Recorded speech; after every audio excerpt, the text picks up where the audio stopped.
comes from the book of Ruth. This is a small and rather neglected part of our Bible. It's actually just 4 chapters. If you've never read Ruth before, I would encourage you to go home and read Ruth. This is a book about 2 female heroes. And in the Bible, because it was written in ancient times, there really aren't a lot of female characters in the Bible. And so I'd encourage you to really dig deep this week and read through the 4 chapters of Ruth. But I want to begin today in chapter 1, verses 8 through 18. It sort of begins, there's this family, and they're trying to escape famine. They're desperate to find food. And here's what happens next. Kind of a moment of truth for Ruth. But Naomi said to her 2 daughter-in-laws, Go back, each of you, to your mother's land, May the Lord deal kindly with you as you have dealt with the dead and with me. The Lord grant that you may find security, each of you in the house of your husband. Then she kissed them, and they wept aloud. They said to her, No, we will return with you to your people. But Naomi said, Turn back, my daughters. Why will you go with me? Do I still have sons in my womb that they may become your husbands? Turn back, my daughters. Go your way, for I am too old to have a husband. Even if I thought there was hope for me, even if I should have a husband tonight and bear sons, would you wait until they were grown? Would you then refrain from marrying? No, my daughters, it has been far more bitter for me than for you, because the hand of the Lord has turned against me. Then they wept aloud. And Orpah kissed her mother-in-law, but Ruth clung to her. She said, See, your sister-in-law has gone back to her people and to her gods. Return after your sister-in-law. But Ruth said, Do not press me to leave you, or to turn back from following you. Where you go, I will go. Where you lodge, I will lodge. Your people shall be my people. Your God shall be my God. Where you die, I will die. There I will be buried. May the Lord do thus and so to me and more as well, even if death parts me from you.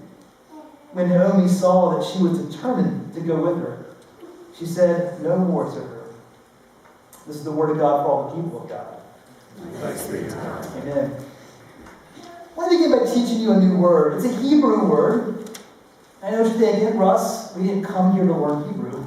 But this is actually the most important word in the Old Testament. It's the word used most to describe God. It's the word hesed. Hesed. 250 times this word is used to describe God in the Old Testament. It is used more than the word loving, gracious, merciful. It's used more than any other. There's a whole psalm that has 26 verses, and every single verse is just, God, you are hesed. You're hesed. Every single verse is, God, you are hesed. But it's a bit of a slippery word. There's no real single word in the English language that can capture it. It may be loyalty, faithfulness, self-sacrifice, steadfast. It's an important word for our Veterans Day weekend.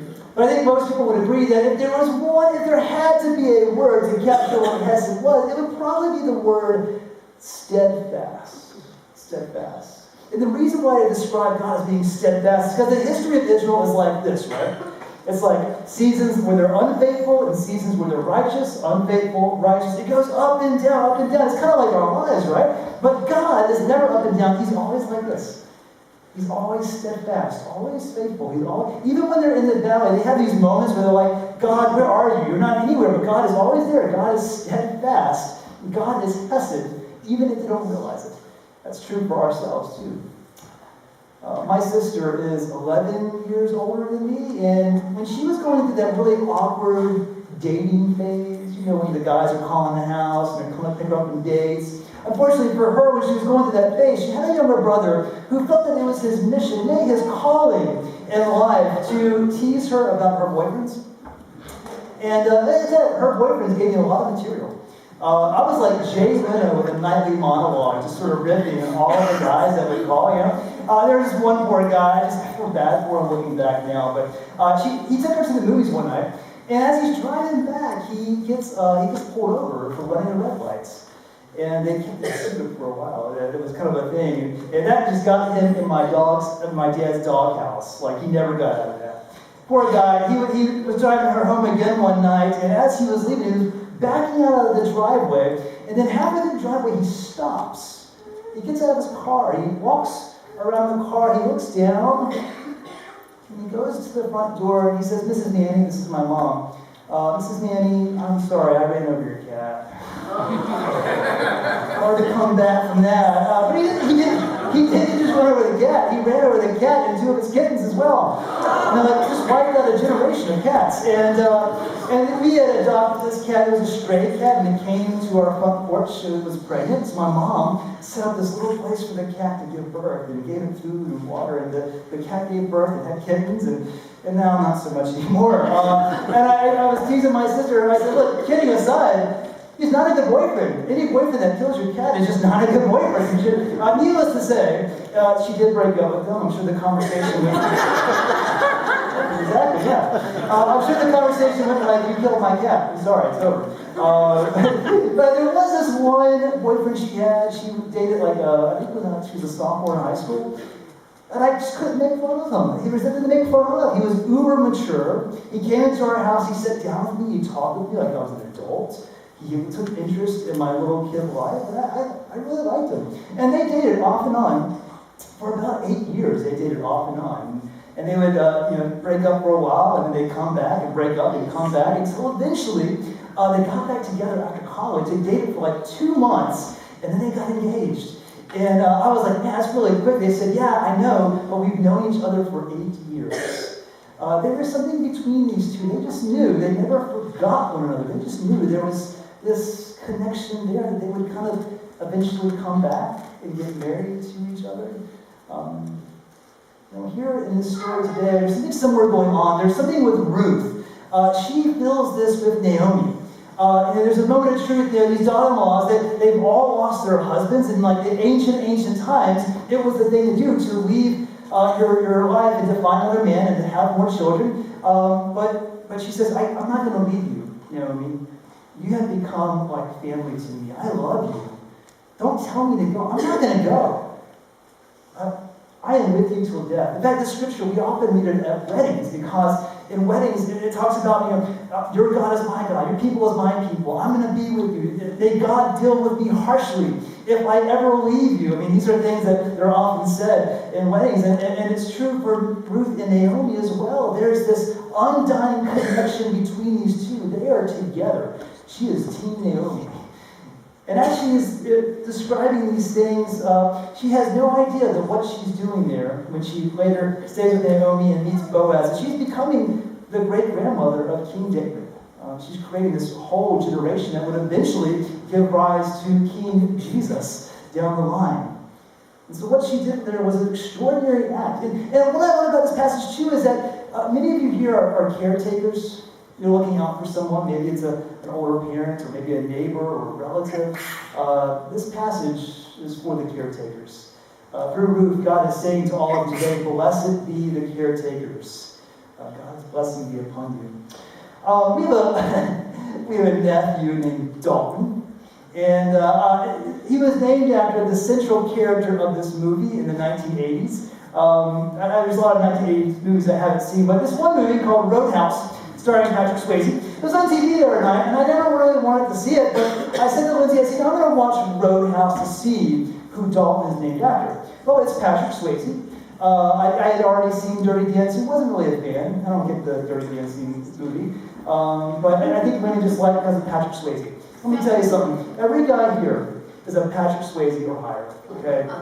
We don't need a mullet to look good. But anyway, so Patrick Swayze is starring in this movie. But in this movie, he's like a glorified security guard. And he moves to this town. He's hired to kind of clean up this joint. It's kind of a dark movie, actually. Lindsay's like, "Why are we watching this?" Like, "I don't know, but we're watching it." And he dates this girl He begins to meet the local business owners and begins to just sort of have a connection with this small town. But then he begins to see there's this evil rich villain named Paul Wesley, just a really villainous name here. And he goes to these little businesses and he skims off the top. He goes with his thugs and he steals from them while he's becoming rich. These businesses are becoming poor. Well, the whole film is just a setup between Dalton and Paul Wesley. And at one point, Dalton has nothing to gain by staying in this town. And his friend Wade comes up to him and says, "Hey, amigo, let's get out of this town. Let's never look back." And he's like, Patrick Swayze is punching back. He says, "No, you can go, but I'm going to stay. I can't leave these people." And I'm watching this in my head. That's Hesed. That's the book of Ruth right there. That's Patrick Swayze. I mean, he felt this loyalty, this steadfastness to this town. He said, "You can go, but I am not. I am here for these people." And right there in Roadhouse is where we I read this really interesting study recently. Google is this really inventive company, and they did this 5-year study, 5 years of research about what makes for the best teams, the most innovative, creative teams. And they said that one thing that's really important is safety. The people on a team have to know that they're safe. And not physically, but they need to know that they're not going to be judged, that they're not expected to do perfection. They need to know that they feel like they can make mistakes and take risks and not be severely punished for it. And when I think about my own job and my boss being God, one thing I can say about my God is that I always feel safe. My God is always steadfast. He doesn't expect perfection from me. I have made mistakes, and God has always been there, steady, forgiving, merciful. God has always been hesed toward me. God is a safe space. This church is a safe space. We live in a world where loyalty is slipping away. We see less and less of it between employees and employers. We see less and less of it between families. Someone finds out your political beliefs, they're done with that person. You have an argument, I'm done with that person. You're still not like old bathwater, right? There's a lot less loyalty in our world. And I think that Hesed is something that needs to be reclaimed. We live in a world of 24-hour news junk that exists to make money and make us angry. We live in a world where ambition is more about making more money as opposed to making a meaningful difference in the world. We live in a world where being self-righteous and angry on Facebook is seen as virtuous. We live in a very self-indulgent world. We consume things that just sort of affirm our existing beliefs. And we're not as loyal to people, to things, to causes as we used to be. We need more people like Ruth. We need more Heseds. I had a good friend in a church one time. He was actually the superintendent of schools. He was also our church council chair. And he said something I thought it was really important one day. He said, in my life, he had just retired and he was sort of reflecting on his career. And he said, in my career, I've never made a major decision based upon money. I know what you may be thinking, Russ, in planet Earth, we need money to survive. We have to make decisions based on money. But I think what he was saying was that his ambition, his loyalty was to the community. It was to society. It was not about making money. There's not as much loyalty these days. If you're a professional sports fan, it used to be when you get drafted by a sports team, you stayed with that team. That was your team. They drafted you. But now, they just hop around from team to team. Whoever's going to give them the most money. And we can't blame them because many of us would do exactly the same. How do we break the cycle of self-indulgence? How do we break the cycle of disloyalty? Well, it's Hesed. It's being steadfast. It's knowing when God is calling you to be steadfast to someone else, or someone in your community, or to a company even. It's knowing when God is calling you to be faithful and loyal. As I was thinking this week about Hesed, in the Bible, we see that animals are used to sort of show God's glory. But there are also particular animals that will show different characteristics of God. So I was thinking this week, what animal would best embody Hesed? Loyal, faithful. What animal might that be? I think it's a dog. I think dogs are really embody Hesed very well. They're very steadfast to their owners. How many have a dog? Yeah, wow, great. Wow, it's like almost all. How many have cats? Well, good for you. I'm so glad you have everyone days. But I was thinking about dog. There was a dog that actually was in the news recently. Our armed forces, they carried out this raid against ISIS, and they used a dog. And I think people were really surprised that there was a dog involved. In fact, he was wounded. He's okay. But he became kind of famous. There he is. Yeah. Yes, the dog. And people were just like, wow, I can't believe they use a dog in war. But it makes sense, right? I mean, dogs, when they feel like their human is threatened, what do? They attack, they bare their teeth, they growl, they bark, they attack, right? One of our church fathers, Tertullian, said that God can only be completely good if he is also the enemy of bad. And I think that's true for dogs. I mean, dogs will defend you. They're very, very loyal in that way. I texted my mom this week. I said, you got to send me a picture of our childhood dog, Ruthie. We had a little dog growing up. She was a Chihuahua mixed with a terrier. And the way we got her, my sister was sick for a few weeks one time, and she was really laid up, and so we went and got her a dog to cheer her up. So we go to the shelter, and we're looking at all the dogs, but there was one dog that stood out. She was sitting on the counter with the shelter owner, and she was shivering. Just shivering. It wasn't cold. She just gets really scared around humans. And you can probably figure out why. We thought that maybe she had been abused in the past. And so my sister really kind of gravitated toward her. She wasn't the cutest dog or the most loving dog, but she just had a heart for this dog named Ruthie. Not Ruth, but Ruthie.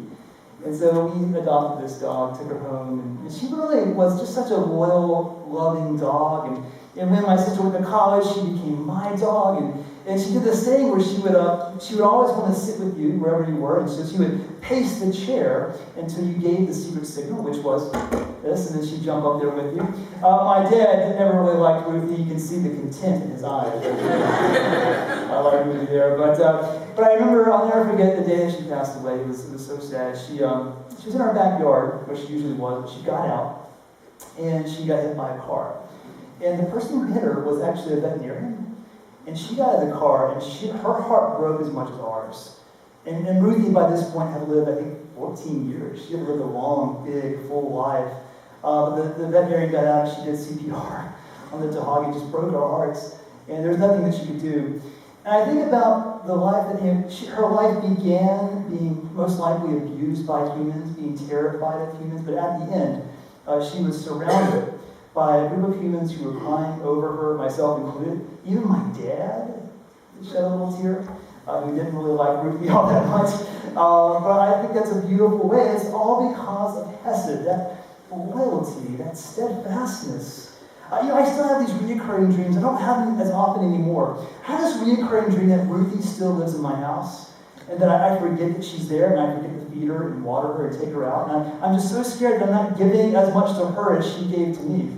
And I think that's because as an adult, I see how loyal she was to me as I grow up, and I see that. And I don't know, I got this feeling that one day when I get to heaven, that she'll be there too. Maybe you feel the same way about your dogs. Years ago, there was a story about another dog that really touched me. Maybe you've heard it too. There was a dog in a shelter, and no one was taking this dog. This dog was named Lily, and she was very quiet, very shy, and just not the kind of dog you would take. And until one day, it got to a point where they were running out of space, so they were going to let the dog go. You know what I mean? But then a Boston cop found this dog at the shelter and said, "I want this dog. Don't let it go. I want to take this home with me." And he ended up giving it to his mother, who was depressed. She was also an alcoholic. And he thought that if he gave her this dog, it would give her a reason to want to wake up in the mornings, a reason not to drink. And it worked. She saw that this dog needed love, and so she loved this dog, and vice versa. They were loyal to each other. And she was actually sober for 3 years, this woman who was named Shirley. But then one day, Shirley got a call from a good friend, something tragic had happened, so she goes over there to comfort her friend, and her friend is drinking. And she begins to drink too, and back and forth they go until she's intoxicated. But thankfully, she does have her dog, Lily, with her. So they decide to walk home. And Lily's sort of leading the way. But then they cross some railroad tracks. And her foot gets stuck. Shirley's foot gets stuck in the railroad tracks. And this is just like the movie Fried Green Tomatoes, actually. I don't know why I just thought of that. But But as she's there with her foot stuck in the tracks, the dog tries to pull her out of the tracks, but she can't do it. And then, of course, you know what's going to happen. The train is coming. This is a true story. The lights of the train are coming. And it's getting closer and closer. So what this dog does, knowing that it can't get its owner out of the tracks, it goes ahead of the tracks and begins jumping up and down and barking, trying to stop the train, not really knowing how, of course. Well, the conductor of the train actually saw the dog, slammed on its brakes, and it hit the dog. And the dog lost his paw, as you can see there. But the train did not hit its owner, surely. It stopped just in time. And this dog, with missing the paw, kind of crawled over to his owner, Shirley, and said, "Wow." When I think of Hesed, undying loyalty, when I think of Ruth, when I think of God, I think dogs give us an excellent example of that. So what might that look like for you, to be Hesed to one another in everyday life? I heard there's this old Christian story that has been told many times about this rural church pastor. He's preaching a sermon one morning. It's in one of these idyllic church settings, like Steeple Church, but it's in these beautiful rural areas, rolling hills. It's just gorgeous. And he's preaching a sermon on evil and how to deal with evil people. And in the sermon, he gets done, and this little boy comes up to him. He had been listening the whole time. And he said, "Preacher, I heard your sermon, but if God is so good, why doesn't he just take evil out of the world? Then we won't have to deal with it." And the pastor said, "That's a really good question." And he led the boy outside, and he took him outside. He said, "You see everything out here? You see how beautiful it is?" The boy said, "Yeah." He said, "You see our grass, how green it is, how well manicured it is?" He goes, "Yeah." Well, then the preacher walked over to this weed that was sticking out of the ground.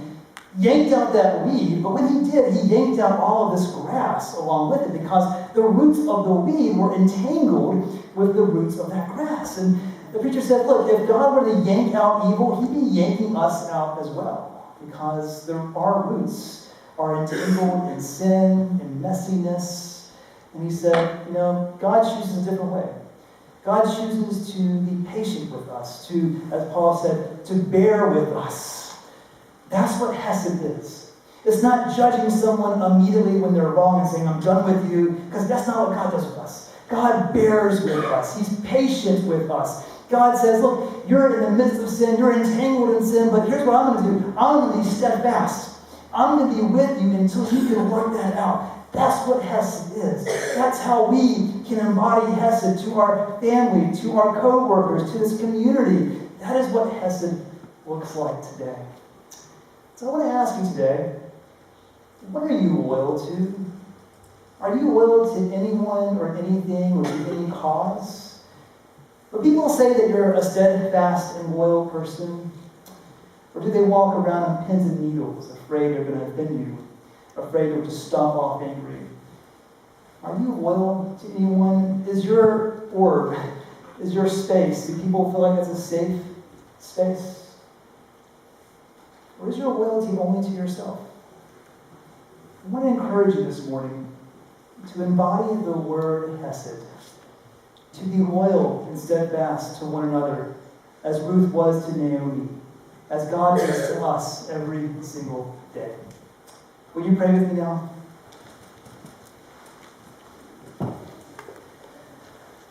Lord, we recognize that every day we fail to be obedient to you and to each other. We fail to be faithful to your people, and we fail to be faithful to your cause. And so, Lord, help us to see our own personal failings. Help us to see where we fall short.